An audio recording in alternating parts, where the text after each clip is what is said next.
All right, so the easiest way, I think, after a little bit of exploration, is I'm going to scroll all the way over to where my writing assessment, my beginning of the year was housed. And now the beginning of the year was actually a submission, and so that's why I have this folder. So what I'm going to do is just grab the extra credit that's associated with maybe the closest unit to the end. I'm not even going to do the Unit 12 extra credit. This is my honors class, so it looks like somebody's completed up to Unit 12, which is unnecessary.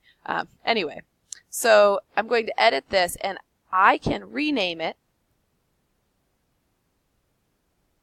as middle of the year writing assessment completion, and I can actually link it to the writing assessments. Okay, so if your beginning of the year writing assessment was maybe housed under beginning of the year writing assessment, perhaps you could change your category to be writing assessments in general.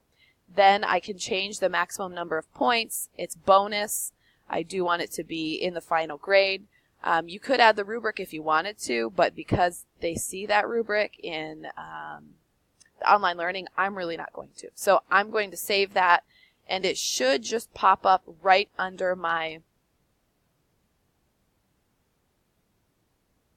writing assessments. So let's see if it did, and there we go. And so I should be able to grade all. It should show me 25 points as a possibility for that, and it does. Okay, so hopefully that helped.